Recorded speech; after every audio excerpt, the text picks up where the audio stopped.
Have you ever felt something hot flare up right to the back of your throat, only to swallow it down hard and force a smile? There might be those of you who, even in blatantly unfair situations where your feelings are deeply hurt, choose to just bite your tongue. You do this terrified of ruining the mood or afraid that people will label you as too sensitive or difficult.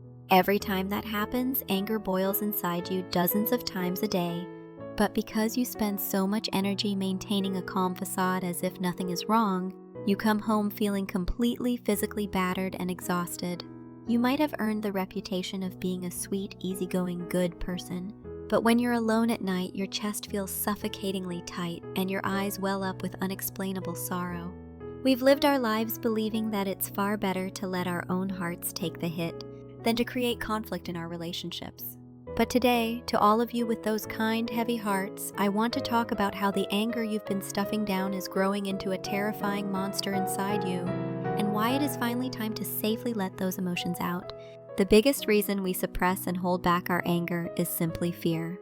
For those who are terrified of clashing with others, the mere prospect of conflict feels like a massive existential threat.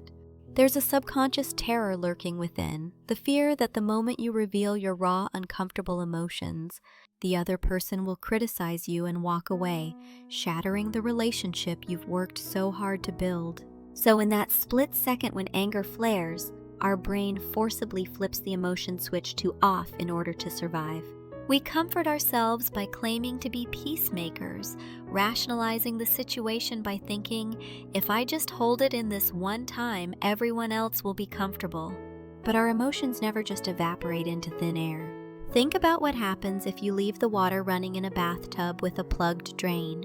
It might look calm at first, but eventually the water will overflow and flood the entire house. Suppressed emotions work exactly the same way.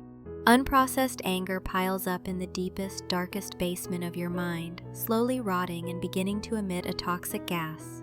In psychology, depression is sometimes defined as anger turned inward. When the energy of anger, which is meant to be directed outward, is trapped without an exit, it eventually changes direction and attacks the easiest target, yourself. At first, you might resent the person who made you angry, but gradually, that shifts into a fierce self-loathing for being stupid enough to stand there and say absolutely nothing. The blade you pulled back because you couldn't bring yourself to stab someone else ends up piercing your own heart. When anger puts on the mask of depression and begins to consume you like this, you slowly slip into a profound lethargy. You lose the desire to do anything, cry over the smallest things, and feel a crushing isolation, as if you are the only person left alone in the world. What's even scarier is that this suppressed anger often explodes in completely the wrong places, at the people you feel safest with. You've probably had the experience of saying nothing to a toxic boss or a rude stranger, only to blow up over something trivial at your loving family, a comfortable partner, or even your innocent pet. Because you lack the courage to get angry at the true source of your frustration, a defense mechanism kicks in, leading you to dump your emotional garbage onto the safe people you know won't leave you. And after that, a wave of bitter regret and guilt washes over you, dragging you even deeper into the swamp of self-punishment. So how do we break free from this hellish emotional loop? The very first thing we need to do is completely clear up our misunderstanding of the emotion we call anger. Anger is absolutely not a bad thing. Rather, it is a perfectly healthy and natural internal alarm system that goes off to protect you when someone crosses your boundaries and tries to damage your dignity. Simply observing your emotions from a third-party perspective and acknowledging, I am angry right now, that person's disrespect just crossed my safety line, is enough to start letting the steam out of your boiling emotional pressure cooker. I'm not saying you need to scream or throw things right then and there.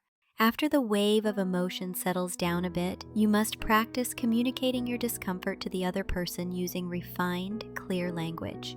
Stripping away the heated emotion and delivering only the facts and your state of mind in a dry, matter-of-fact way, that is the healthiest expression of anger to protect yourself. If you simply cannot find the courage to say it directly to their face, try this. When you're alone, write down the name of the person who angered you on a piece of paper and pour out your raw, unfiltered rage. You can swear. You can curse them out. Just the act of spilling the rotting toxins stagnant inside you into visible words creates a massive emotional detox. Once you're done writing, tear that paper to shreds, sending the knotted up anger in your heart flying away into the void with it. Please stop abandoning yourself as an emotional dumping ground just to play the good kid for others. You are a precious human being who deserves respect more than anyone else in this world, and your wounded heart must take priority over anyone else's mood or any relationship. Unconditionally holding things in is never the answer. Sometimes I hope you have the strength to willingly be a little tough and righteously angry in order to protect your precious heart. I, Psychology Lemon, will wholeheartedly root for every courageous moment where you allow yourself to feel angry and then healthily let it go. I truly hope your heart feels peaceful and unburdened today. Thank you for listening all the way to the end. I'll be back next time with another story to warmly embrace your mind.